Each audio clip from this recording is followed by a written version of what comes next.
Good afternoon and welcome to the City Club of Portland, Oregon's premier citizens forum. We're delighted you're with us today. I'm Don Williams, president of City Club. Our speaker today is United States Senator Ron Wyden.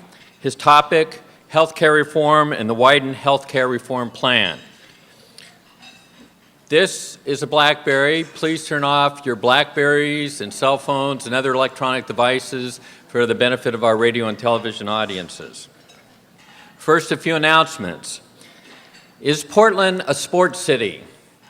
Join us next Friday when a panel moderated by the Oregonian Steve Dean will address this question. Panel members will include Larry Miller, who's president of the Portland Trailblazers, and Merritt Paulson, who's owner of the Portland Beavers and Timbers. If you look at our weekly bulletin, you can see that we have a wealth of activities on the City Club agenda. All of you are aware of the quality of our Friday forums and our fine research reports. And in fact, the legislature recently solicited City Club testimony on our recent research report on the initiative and referendum. Wade Fickler, our acting executive director, has done an outstanding job of leading us since last September, and please join me in thanking Wade for his leadership.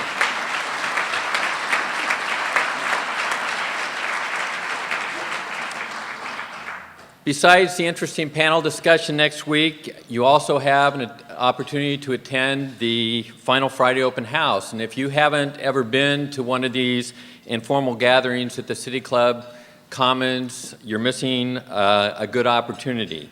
City Club members and their guests are invited to drop by between 4:30 and 6 and enjoy the food in a no-host bar. It's free, open to the public, and you don't have to make a reservation. And also remember our February Citizens Read Book Group gathering on Monday night at 7 o'clock in the City Club Commons. And finally, consider signing up for a walking tour and discussion on Saturday, March 8th at 2 o'clock.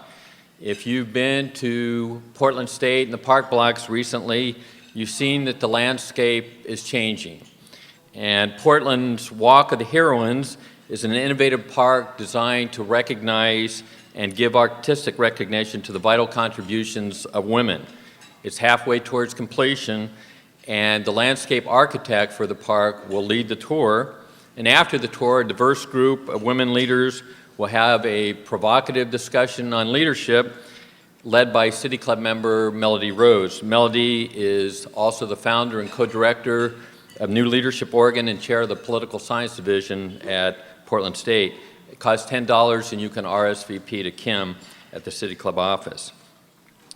We have two new members today. Please hold your applause and we'll until both are introduced. And first is Mark Frischmuth, who's the founder and director of a nonprofit entitled the Democracy Lab, and Dr. Patricia Norris, who's a Portland dermatologist. Welcome to City Club. Please stand up and be recognized.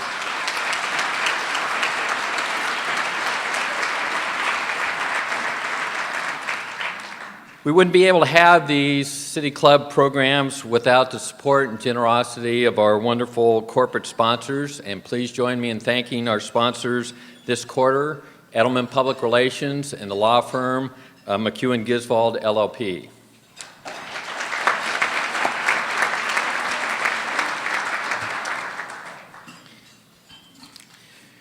We hold these truths to be self-evident, that all men are endowed by their Creator with certain unalienable rights, and among these rights are life, liberty, and the pursuit of happiness.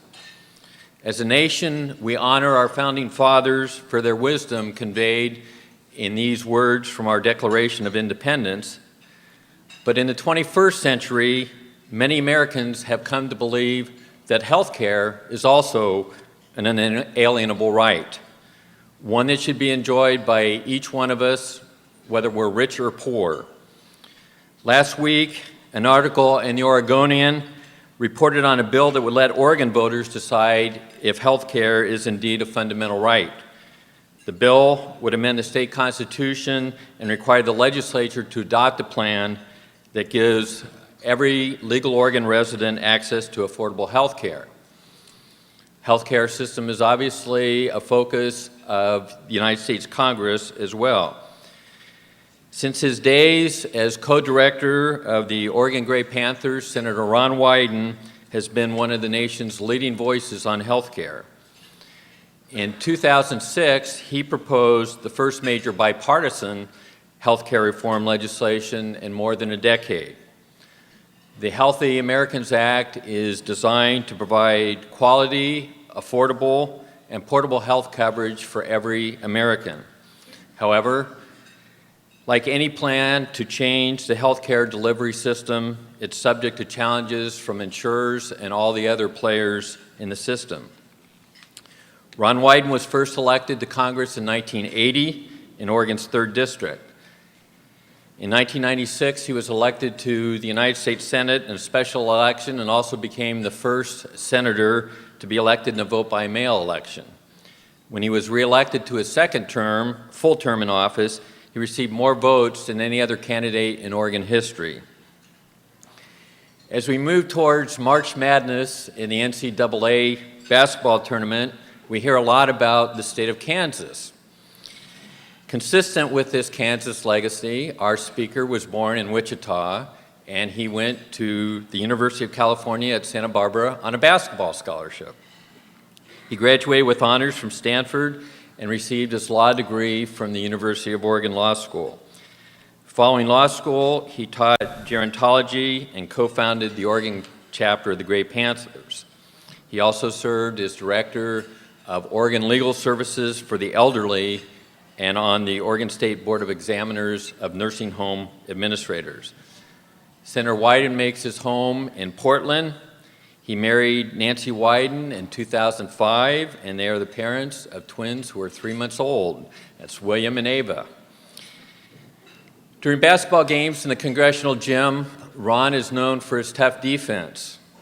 He's also known for his tough questioning of both tobacco industry executives and Interior Department officials who try to circumvent environmental regulations. Ron joined the City Club in 1996, and he has addressed us 8 times. The first time was in 1983. Please join me in welcoming Ron Wyden. Thank you.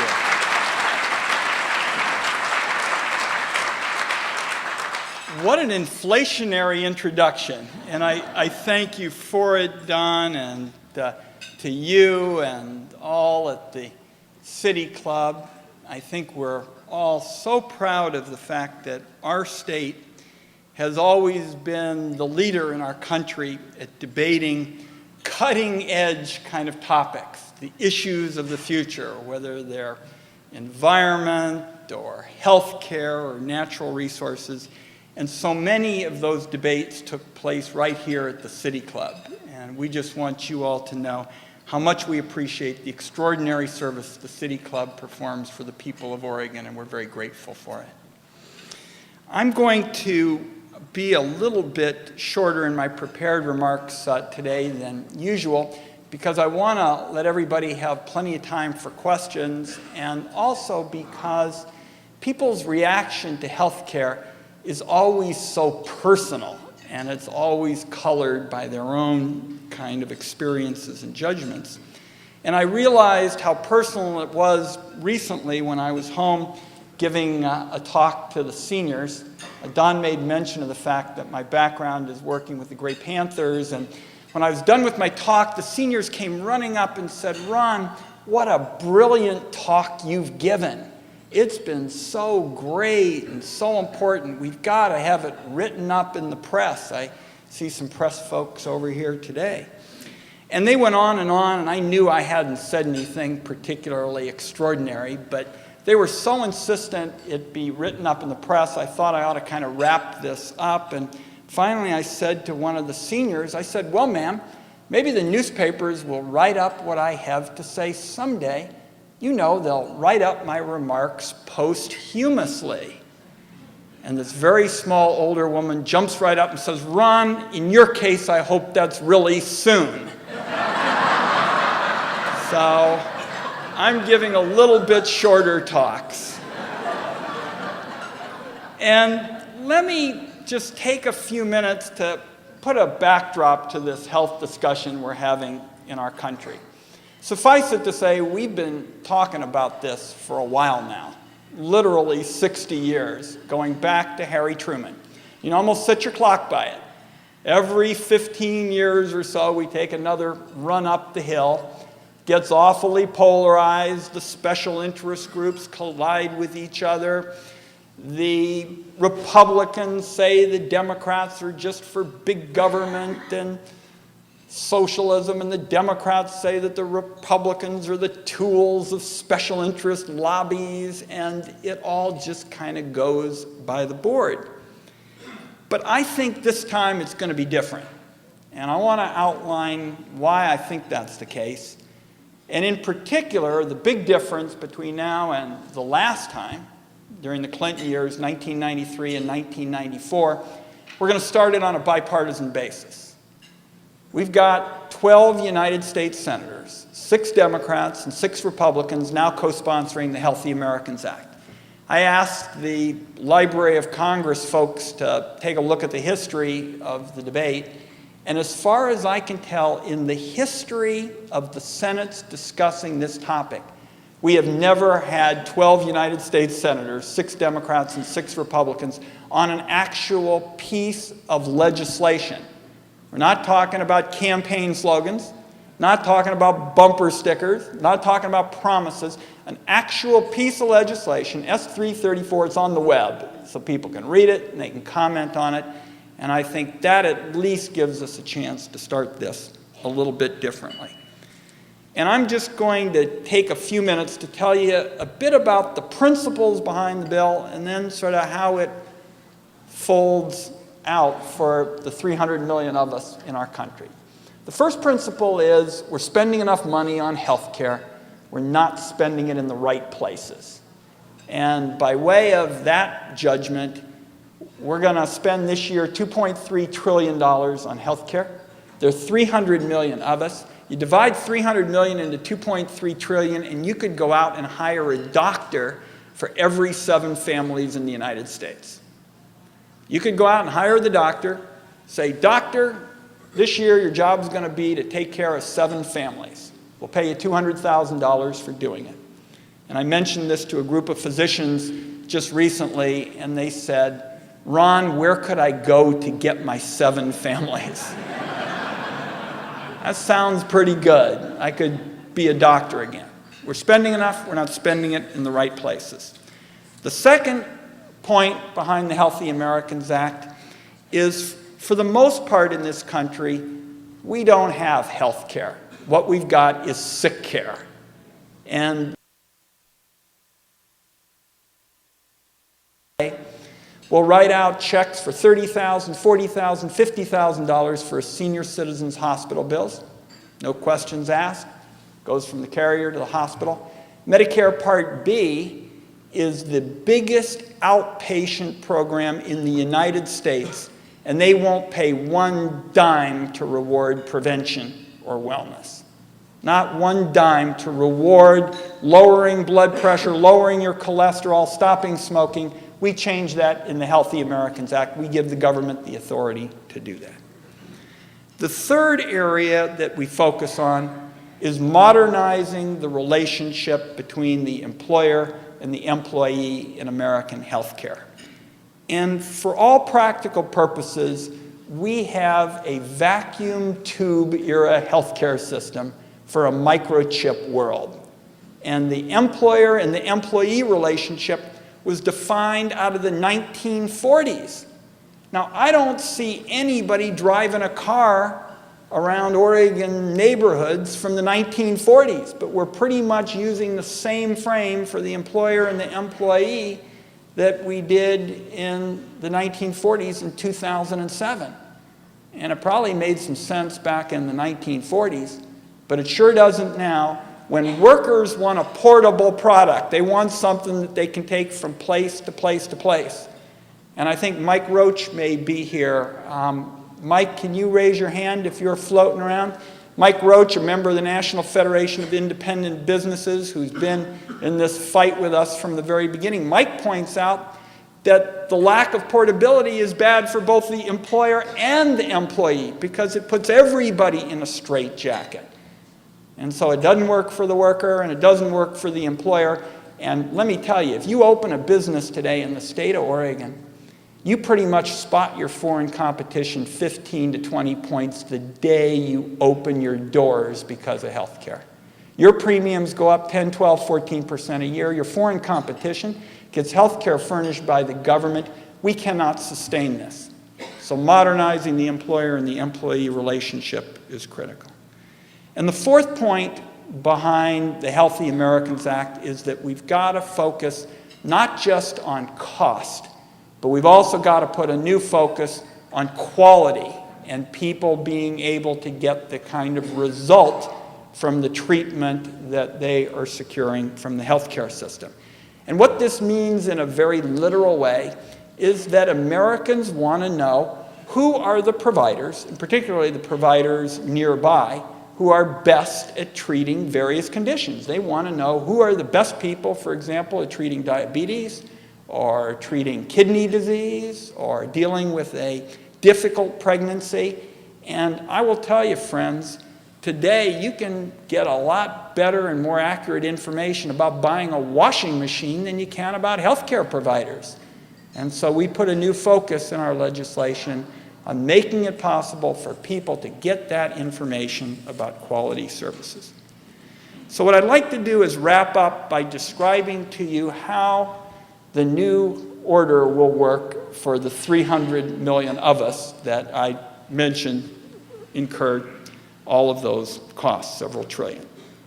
On any given day in America, and I'm going to use very rough numbers because even a United States Senator can master the rough numbers and we can kind of keep track of it on a napkin.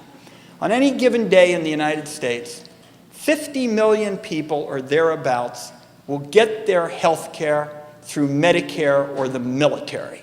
The number will vary, but it's in that kind of general ballpark.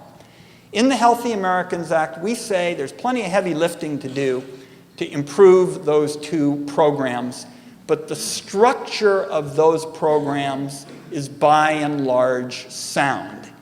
For example, I mentioned the change with respect to prevention, the incentives that we add to Medicare. We also legislate one reimbursement increase in Medicare in the Healthy Americans Act that I feel very strongly about, and that's the boost for primary care.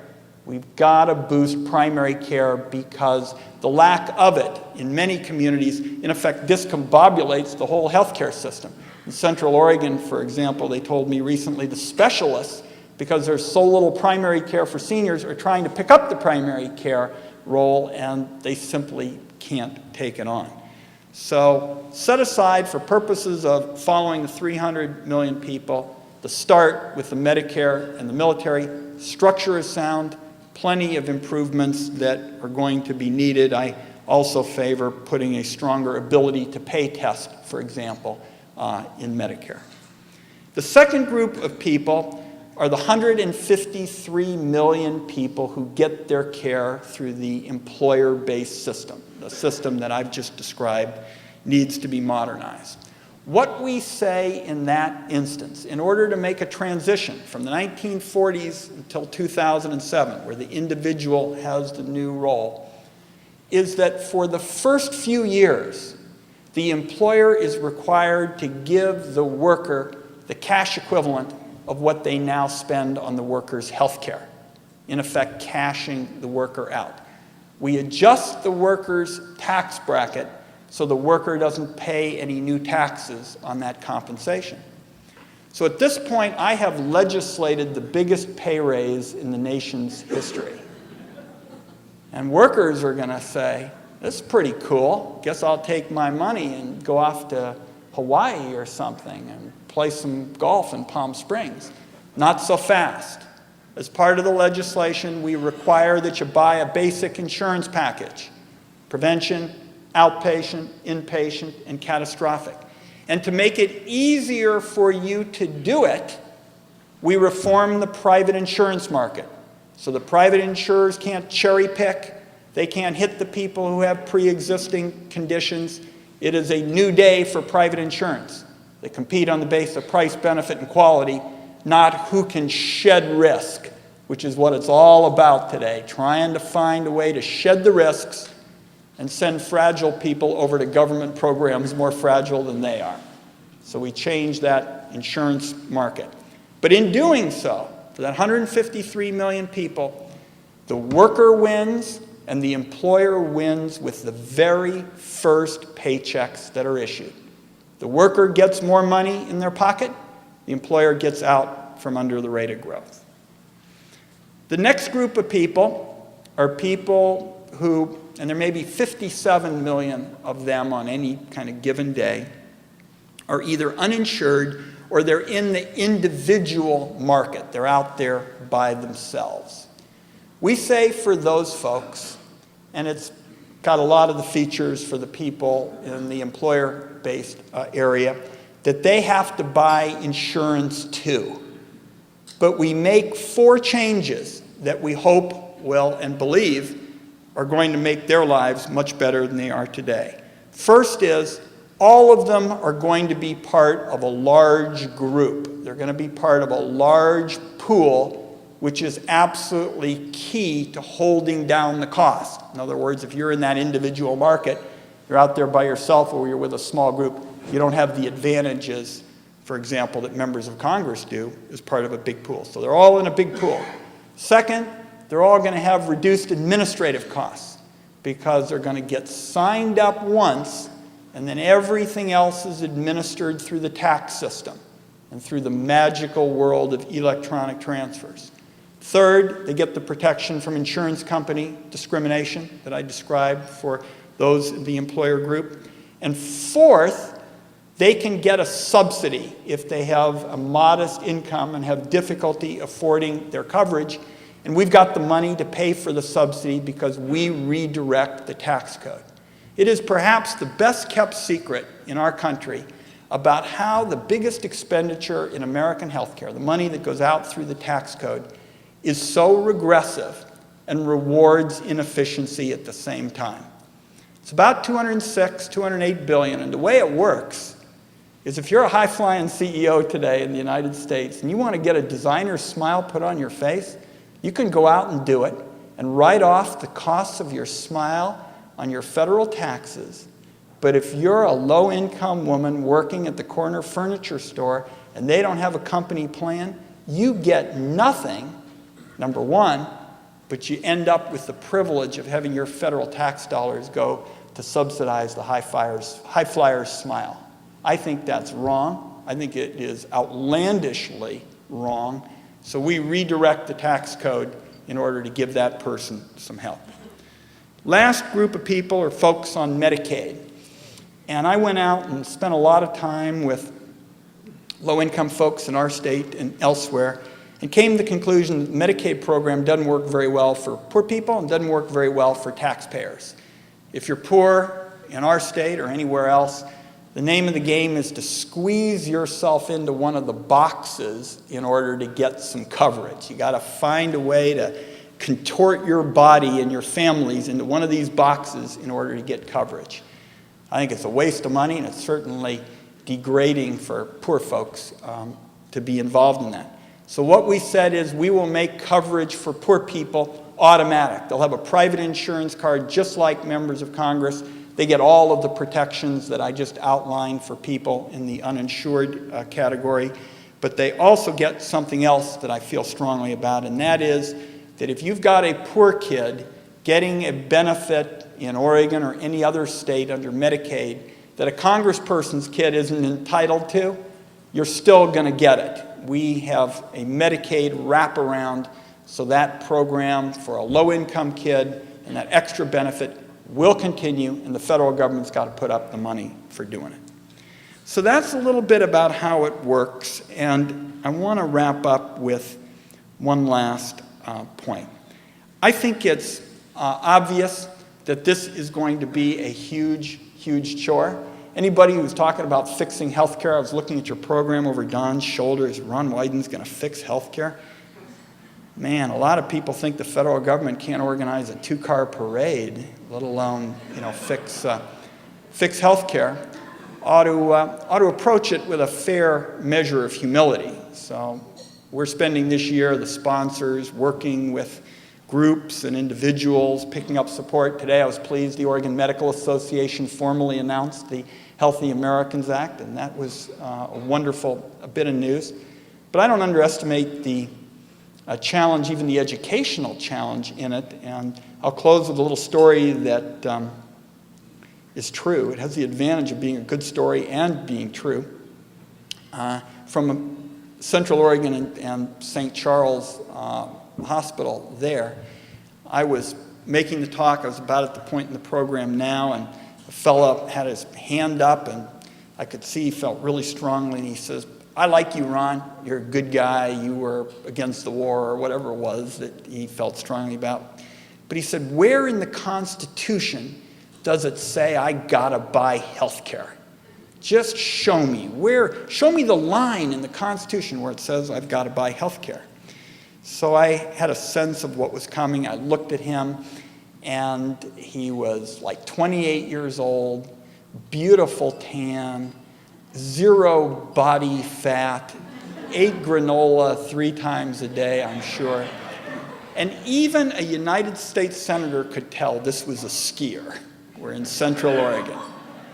And I said, "Gosh, I hope it never happens to you, but what if you're in a huge skiing accident up on the mountain and you wipe out and you end up in St. Charles here and you're in one of the beds and you're racking up thousands of dollars of medical expenses?" And he said, "Ron, I've thought a lot about that. If I'm in the hospital and I've got all of these big medical expenses, my plan is to buy insurance then in order to cover my costs." It's Senate 101 that you're always supposed to be respectful of your constituents. So I kind of took a deep breath and I said, "Gosh, that's kind of, sort of not the way insurance works. The way insurance kind of works is we all kind of go out and buy it ahead of time before you have the accident." His eyes are starting to get wide. And I said, "Yeah, if we all kind of go out and buy it before we have the accident, that gives us a chance to spread all the cost and risk through our large group, and that kind of holds the costs down." And his eyes are like saucers at this point, and he goes, "That's really cool." And the point of this is, and I close with this, we have a tremendous opportunity to fix healthcare today. We've certainly got all the talent in this country, the thousands of dedicated providers who I think are just waiting for a system that really works. It is a disgrace that we're in the middle of the pack in terms of life expectancy and infant mortality when we have all of these wonderful providers. And I think this time we have a chance to change it. And the big challenge, apart from any part of this legislation, and people are going to read it, is to have a discussion in 2009 with the new president and the new Congress about the rights and responsibilities that ought to be part of a new system. And I think if we do it, and this time we walk people through the choices, and we have bipartisan leadership working together rather than fighting each other to do it, this time I think we can make history and fix health care. Thank you.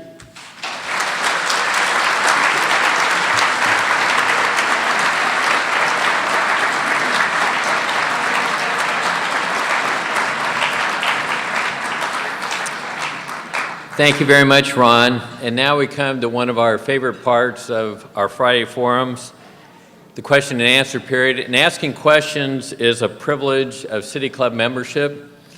And we kind of want your question to be a question instead of a speech or statement. So please limit your question to 30 seconds and end it with a question mark.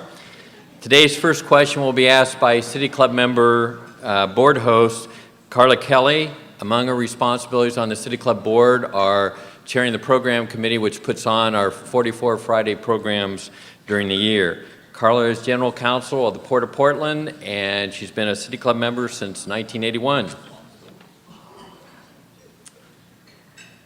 Thank you, Senator Wyden, and especially on behalf of the Program Committee for joining us today. There are so many different questions that I've thought of for this, and I see we have a long line at the mic. But what's really been on my mind is what's happening at the coming convention. We keep hearing about superdelegates. You're a superdelegate.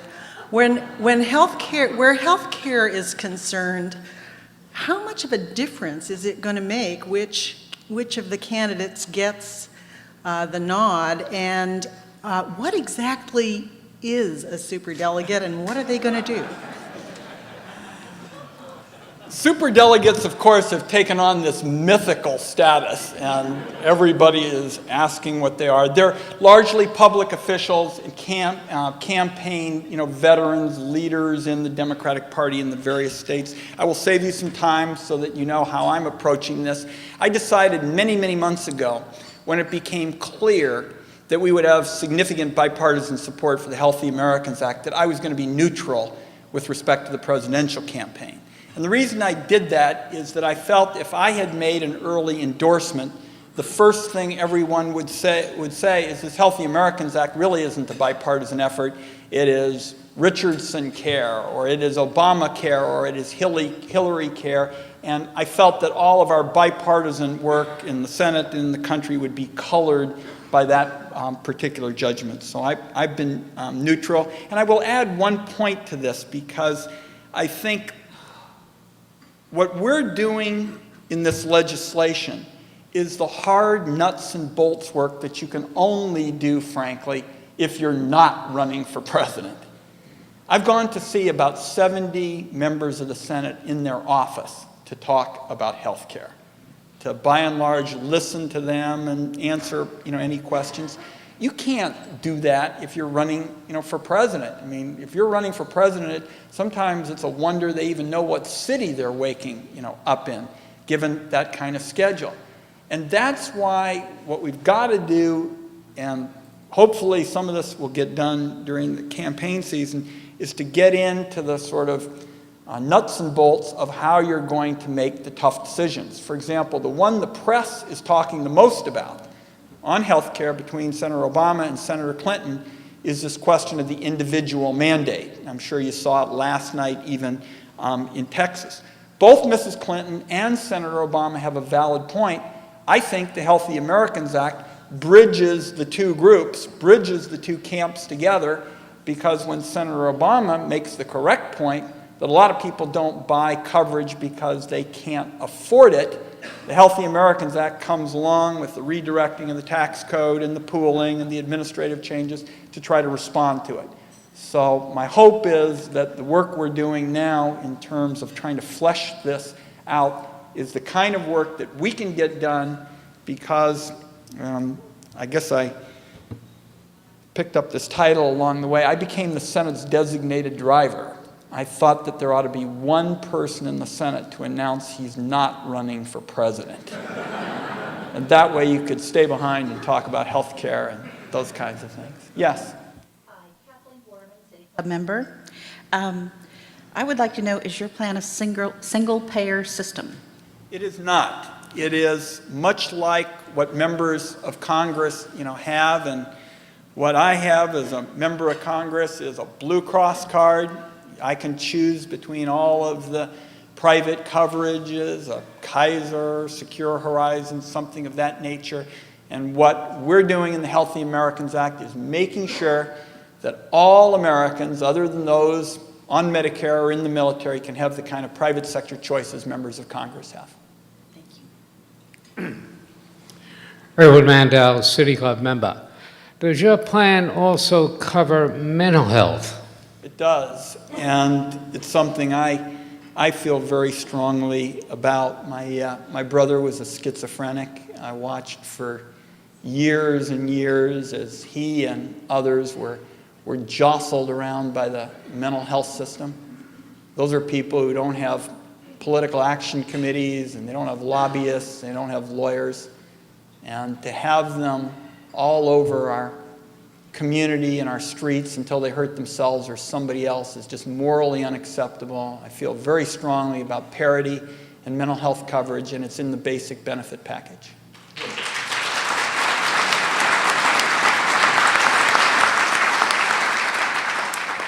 Guinevere Milius, City Club member and small business owner. Are you familiar with Dr. Ezekiel Emanuel's healthcare voucher proposal? And if you are, why is your proposal better than basically a VAT tax system? I consider Zeke Emanuel a good friend, and he's been very complimentary of the Healthy Americans Act even a couple of days ago, and I've been very complimentary of his proposal.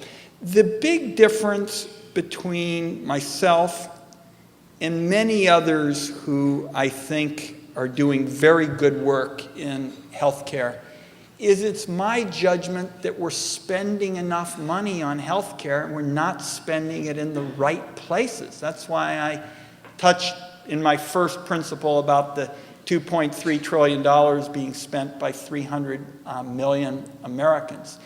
And my sense is that a lot of Americans feel that way.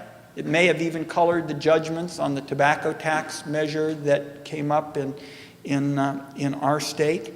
And I think at a minimum, let's make sure that we spend the amount of money that's being distributed today more efficiently before you go out and ask people for more money. And Zeke Emanuel, who's a terrific guy and doing good work, I think feels, and there are others who do as well, that you're going to need more money at the outset. And I think for both substantive reasons and political reasons, that's not the way to go. Mike Roach, City Club member and co-owner of Paloma Clothing. And hero of the small business community. Hardly, but your staff member, Grant Couch, back in Washington, D.C., faxed me the table yesterday on page 96 of the Healthy Americans Act. And I just, small business owners are not used to seeing something that's favorably written in favor of small businesses. And I just want to ask you, as somebody who's in 33 years of business has never seen a piece of legislation as small business friendly as this is, and as much difference as this could make to locally owned businesses. What did Grant promise you, Mike, for coming today? You know, I just want to ask you, in all seriousness, what was it that made you and your staff so sensitive to the needs of small businesses in the United States when you wrote this? Because we're not used to it. This is embarrassing. Mike, I think what I came away with in 1993 during the Clinton period is that nobody really thought a whole lot about small business. What was getting all the attention was the larger businesses and labor and the people who had, at least at that time, a lot bigger organizational presence. So small business was pretty much an after thought, and as a result, a lot of them were very angry about the proposal that came out in 1993, and they went to the ramparts and ended up, by the time it was all over, having a huge new presence in the political debate simply because they were angry that they'd been forgotten. Oregon, of course, is a small business state. You can count the number of big businesses we have in this hand on your fingers and toes. We are a small business state. So I made the judgment early on that we ought to approach this differently, and you'll recall those discussions we had several years ago when we were in that cold room downtown, talking about the threshold question, which is, can small businesses pay something? And Mike will remember the meetings where they all came back and said, yes, we can pay something. And then we began the debate about what the something ought to be. And Mike and others essentially helped us navigate through a system so that, for example, Joe's Garage in Coos Bay, with 5 employees and a small amount of revenue, they'll pay something, a few $100s per employee. Their payment is tied to their revenue per employee and size. And without turning this into a bouquet tossing contest, because I think my Washington staff probably twisted Mike's arm to come, No. is Mike helped us come up with a measure like that small business said they could handle. And it means everybody is part of the system, everybody is paying, in. And I just so appreciate, Mike, you're spearheading the small business side. Mike is a member of the National Federation of Independent, Businesses, which was one of the ringleaders in opposing the Clinton bill in 1993 and 1994. And it's just a measure of how far we've come in 15 years that now we've got a big coalition working together. And thank you. Thank you. Wynn Wakala, City Club member. I have two questions, but I'll make them both really fast. The first one, I also had a schizophrenic brother who died of a heart attack at a young age. And being around poor populations like that, you realize they have a lot of dental problems, and that leads to health problems.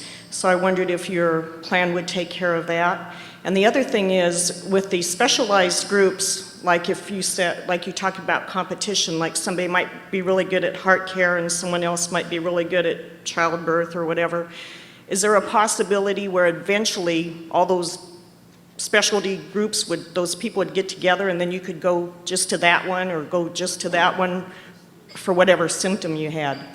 Good questions, and let me kind of start, I think, with the second one. I mean, clearly we need a way for people to get access to information in a convenient fashion. And I think that's largely what you're talking about as you go to a big group and you have somebody who can coordinate your care and essentially make sure you can navigate through the healthcare system.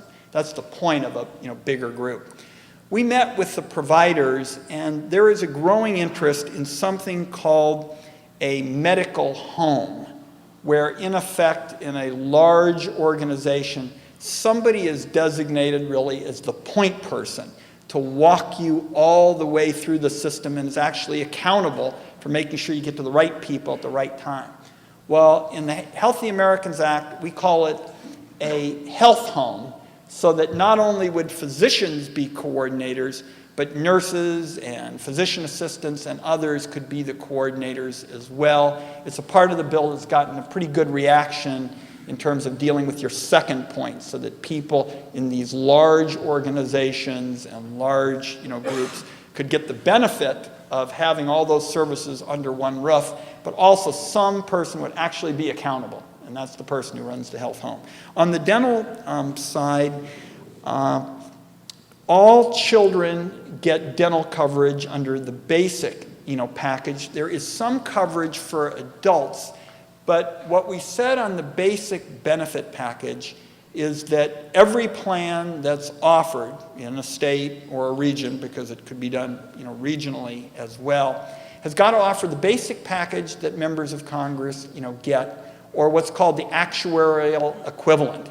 So that if a plan wanted to emphasize more dental, for example, and have a bit less in another area, they could do it and provide at least something within the community that would ensure that there was a healthy measure of dental for adults. We're going to continue to work on this, and I met with a large group of dentists recently, and they've agreed to help us refine it. But it's obviously a key part of health, and the more we learn about medicine, the more we see that the diseases of the mouth are a real measure of somebody's overall health.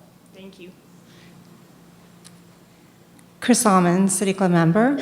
I wanted to address your concerns about primary care docs, and that comes from my perspective of being an endocrinologist who opted out of the career 10 years ago. I was getting patients referred through gatekeeping methods, diabetics with complication lists that I could not do anything about. And the only reason I was able to opt out was because my husband is a radiologist, and my income was not, it was ancillary. So there's two issues here. There's the unspoken fact that specialists get paid vastly more than primary care docs who are in the trenches with the patients.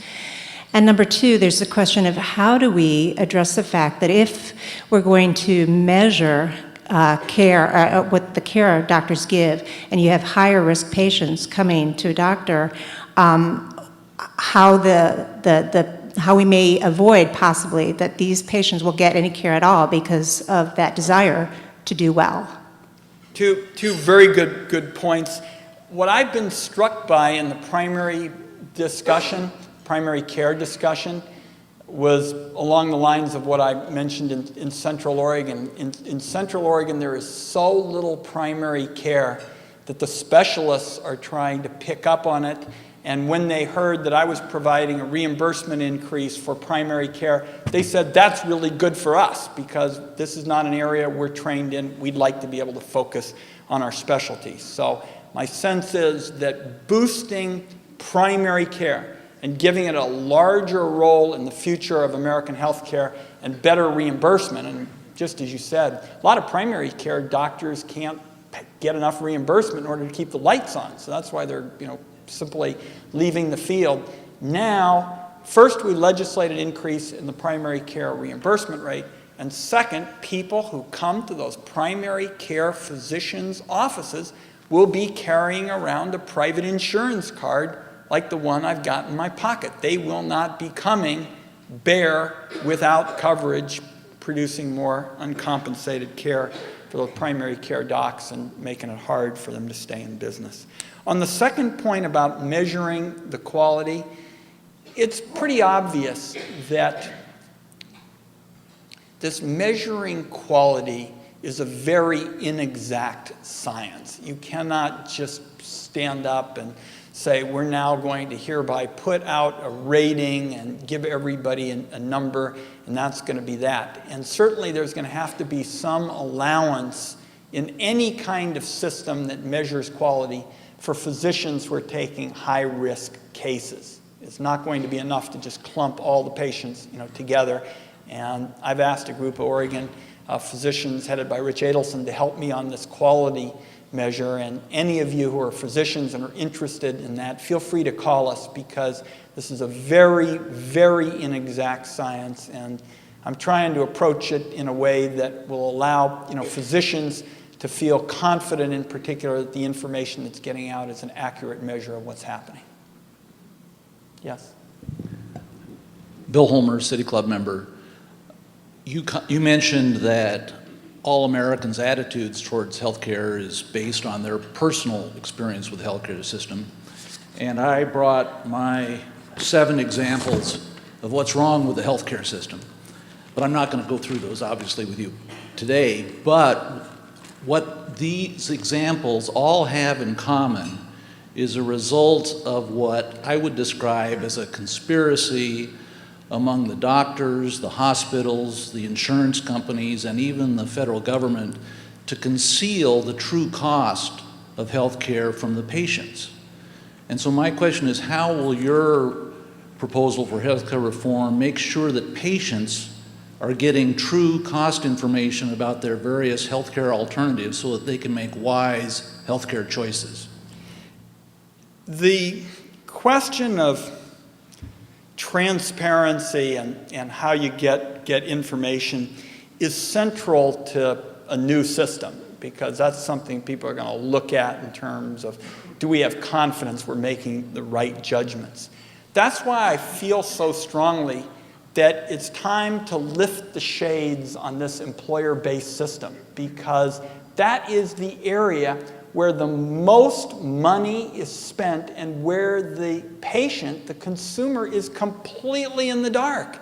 Nobody has any idea what's really being spent and even what their alternatives are. In almost all instances, they have virtually no choice. They take what the employer gives them, and that's the end of it. They don't get all the choices that I do as a member of Congress. If they work for an employer who's relatively small, 20, 25, people, they're not in a pool. They're not protected from insurance discrimination. They don't have the lower administrative costs. They have none of the kind of shade-lifting kind of features that we have in this legislation. So to me, the day that the individual can get more involved in the process of making these healthcare selections and do it in a rational kind of way. That's why you've got to reform the private insurance market. If you just give the person some money and you don't do anything to fix the private insurance market, people are still going to have huge, huge problems. But the day that you go forward with these changes as it relates to employers and employees, the darkness starts to lift and people take a look at what their alternatives are in a completely different way. Let's say you work for an employer who pays you $40,000 in salary and buys you $10,000 in health care. For the first few years under the Healthy Americans Act, the employer has got to give you $50,000 in compensation. Your tax bracket is adjusted, and at that point you go out into a reformed private insurance market. And you can get information online. There are counselors in the state office, the health help office to help you.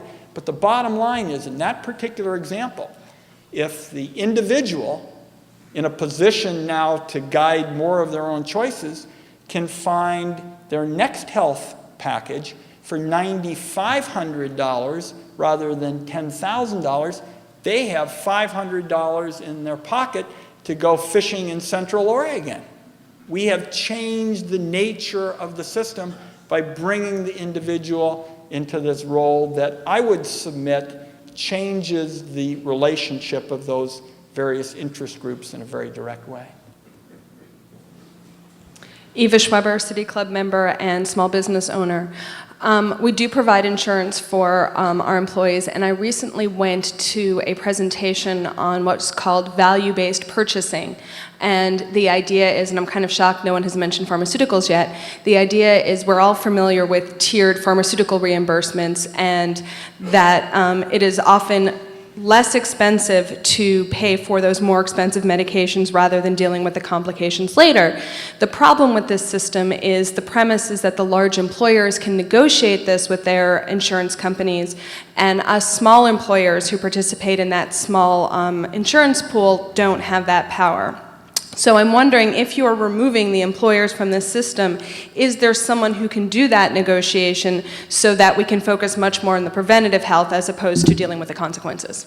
It's a good point, and two things. We largely take the employer out of this role that was conceived in the 1940s of making the system work as it relates to the private sector. We do say that if after the worker's been cashed out, the worker wants to choose an employer's package and the employer wants to keep offering it, they've got the choices under the Healthy Americans Act, they've got the employer's package, they could still go with the employer. But we largely change that role, except in one area. We keep all the tax incentives that exist today for employers that want to offer preventive benefits. So if you as a small employer want to continue to have exercise room or pay for gym fees or something like that for your workers, we allow that deduction because prevention and wellness is so important. And we didn't name this the Healthy Americans Act by accident. We wanted to make the focus on prevention and wellness. There's one other point with respect to pharmaceuticals that I think is also important, and that is, what are you going to do to deal with the pharmaceutical industry's principal argument, which is they say that all of these things that come out of government, forced bargaining and other approaches, freeze innovation. They say it makes it impossible for us to get the new cures and the new therapies and the new products, and that government shouldn't do that, shouldn't have more of the very thing that you're advocating. So in meeting with them, I said, look, I can understand your point of view, but a lot of people in this country feel that all we're really getting today is Me Too products, that we're getting products that pretty much replicate what's already out there, and the only difference in them is a higher price tag. And so what we did in the legislation is to try to break through that kind of argument. And we said that pharmaceutical companies that submit their products to the government for comparative effectiveness testing, the kind of value testing you're talking about, and they can show that their product produces more value than what's already out there, they would be eligible for extra exclusivity, which is what they really want the most. They want to have the market all to themselves. So if they can show that they're actually adding value, doing what you're talking about through this testing, which would have to be public, then they're eligible for what they want, extra exclusivity. And thus far, among the consumer groups and the pharmaceutical concerns and others, we've kind of gotten people to sullenly agree that it was the way to go. Ray Polani, a City Club member. Senator Wyden, my wife and I were Italian-born Americans. We came here some 54 years ago. It was a different country. We went back to Italy late in 2007 to settle some family affairs. And lo and behold, we had a very interesting experience. In Italy, doctors still pay house visits, house calls. They're still family doctors.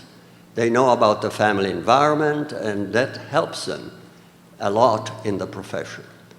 That's one thing that we noticed, and we were surprised.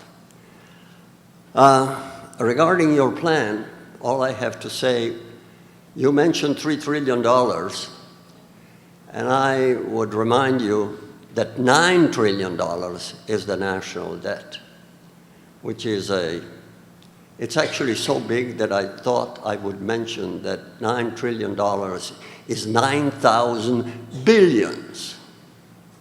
Anyhow, coming to the point, you mentioned prevention in your speak, and I would be letting down my background if I were not saying something about cities and transportation. So, here is the question. In the name of prevention, are you going to be, the Congress is going to be paying attention also to the automobiles and what it does to the cities and to the people that live in the cities, which is most of our population? I don't think there's any question that it's a mixed bag. And I would hope that in the name of prevention, there will be an effort to offer alternatives to the people, alternatives which are less impact and more efficient. I'm thinking, of course, of rail and public transit. Going back to what do you think? Going back to my days as co-director of the Oregon Gray Panthers, I came to realize that it was not really a city club meeting if Ray didn't bring up transit. And God bless him. God bless you, Ray, God bless you for doing it. And the point he's making is obvious. To the extent you reduce pollution, you're going to be a healthier American. It's pretty obvious, and that's what he's talking about. And I want to thank you always, Ray, for being willing to prosecute this case. It's so important that transportation alternatives get the attention they deserve. And I thought your point about Italy and the doctor-patient relationship is a big deal as well. One of the reasons that I want to move away from a system that is so dependent on employers and insurance companies is I'd like to strengthen the doctor-patient relationship. And a group of doctors told me last night that one of the things they liked about this route we were going is they said, here's another chance for us to strengthen the bonds that so often get frayed between doctors and patients. Yeah. We're going to extend just for 5 minutes so we can address the remaining questions. Dave Januzzi, I'm a City Club member and a retired physician. In the light of the recent $5 billion settlement that Merck agreed to regarding claims resulting from Vioxx, which was an FDA-approved drug, I would like perhaps if you could comment on the impact of our tort system on healthcare costs.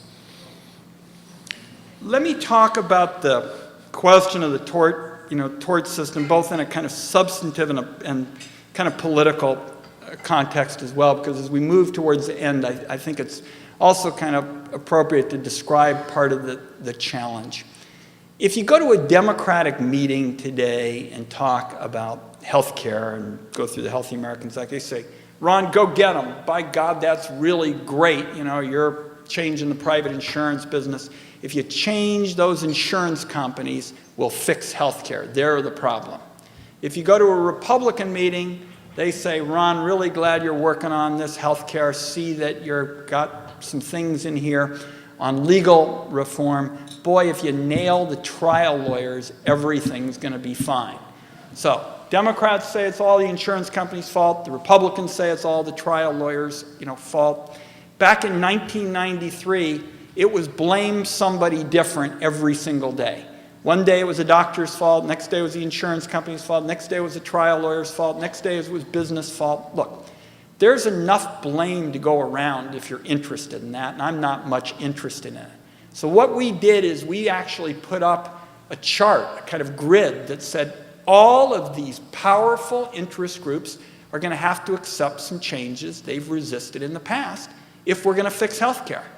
So what I've done is just kind of put a bullseye on my back to say insurance companies are going to have to accept some of these changes, and trial lawyers will also. I think we've done it in a fair kind of way. We're not certainly on the legal reform side cutting people out of their right to sue. I think we've got some sensible changes that acknowledge, in effect, if doctors behave in line with the practice patterns that are accepted, that they would have that taken into consideration.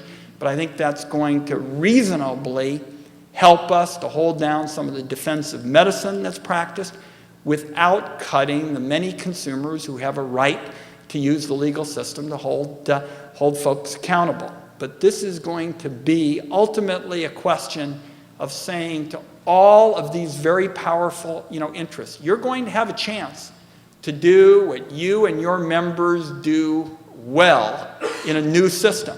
But you're also going to have to accept some changes that have been resisted in the past, and we are going to try to do it in a way that gives everybody a voice in an open kind of way. There's not going to be some secret drill like there was back in 1993 where hundreds of experts went behind closed doors and nobody heard anything about it. This is going to be a much more open kind of process. The Healthy Americans Act went up on the web 12 hours after it came out.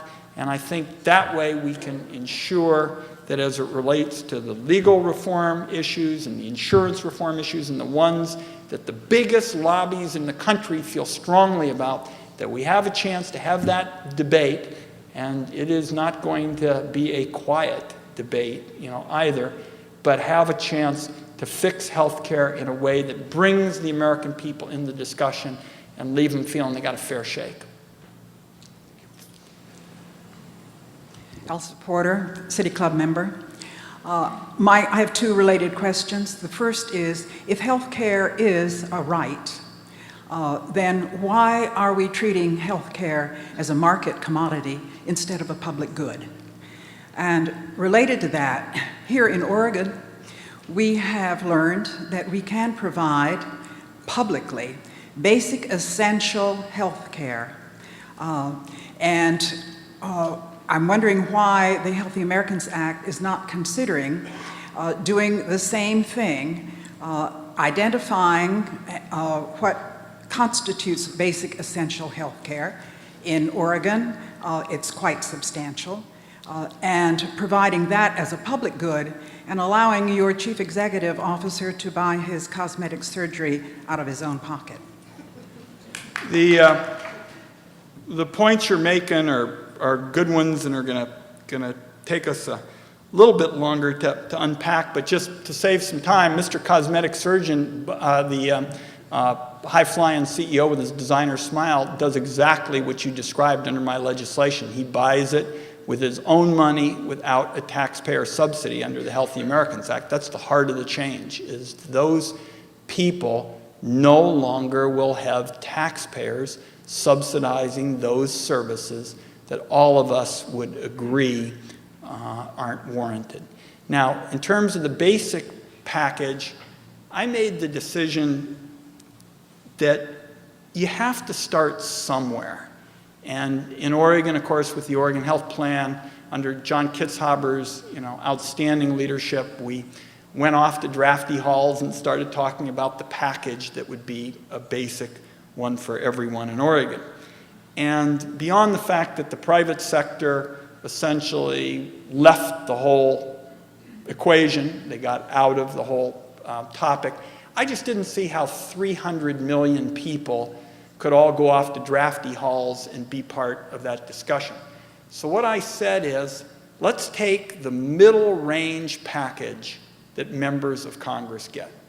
It's prevention, it's outpatient, it's inpatient, it's catastrophic. People could buy more if they chose to, but let's take that as the basic package to start.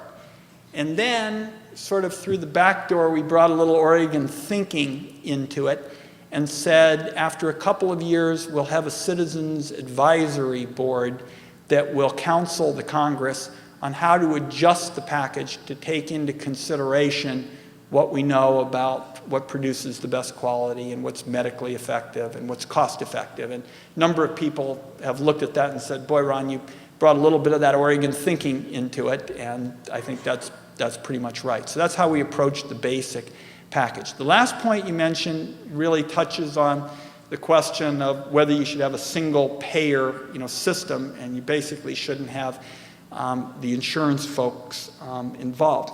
My own judgment is that that's probably a bit more government than people will accept. And I want to get exactly where those folks are going.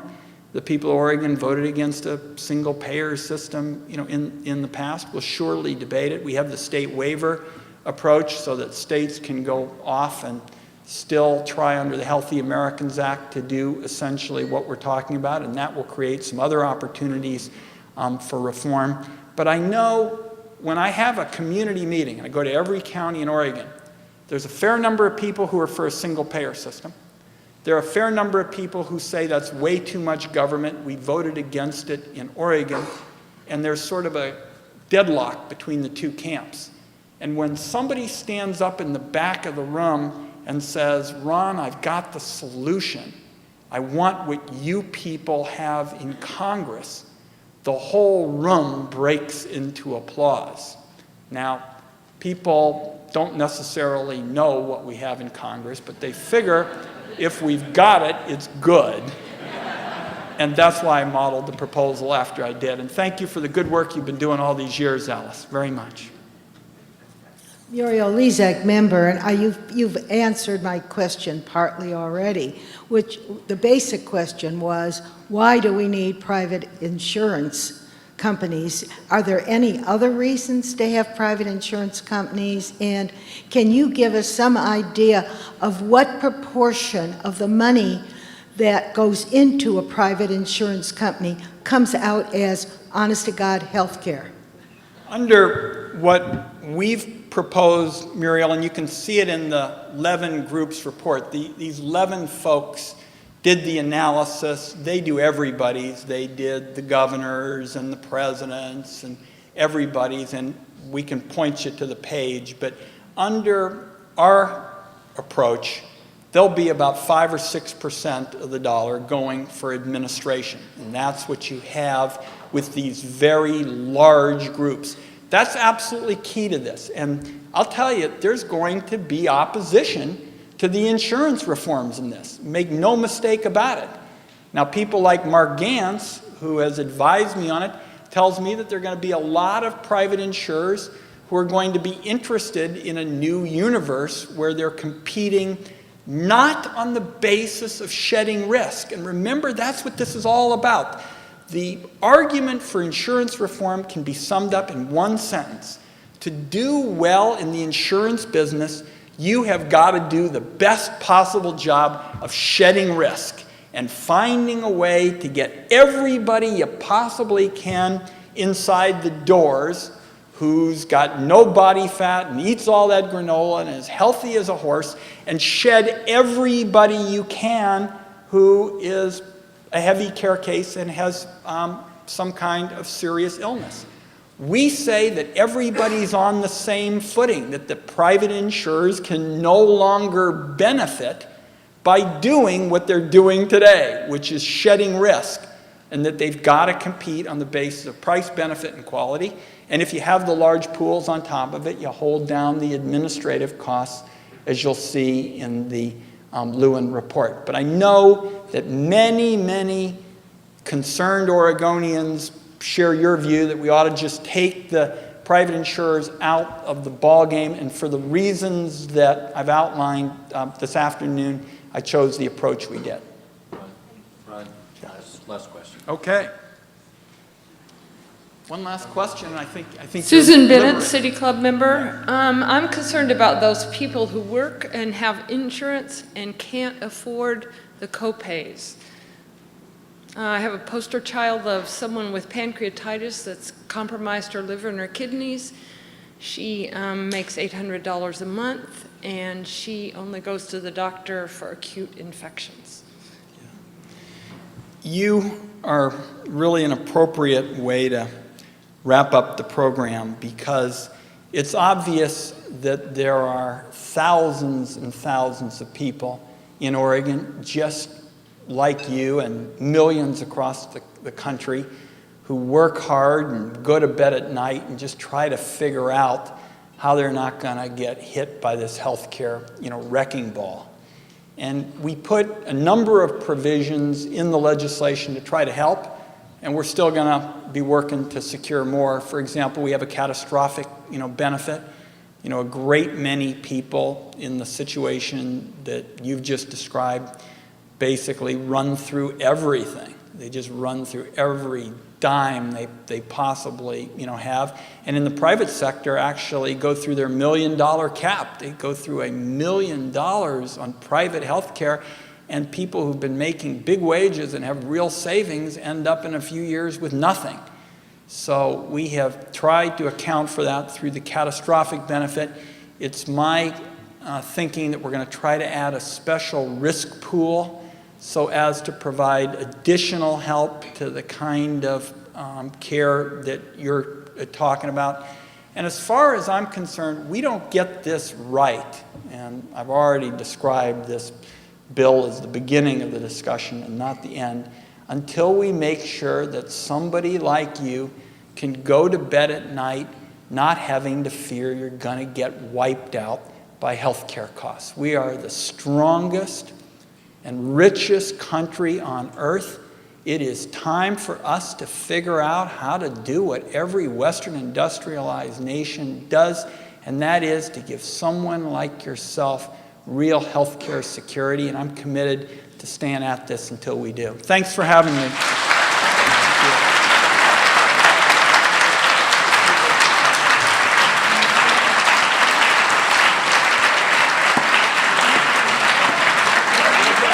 Senator, next time will be your 10th appearance in front of the City Club. We hope that's a live appearance, literally. Thank you.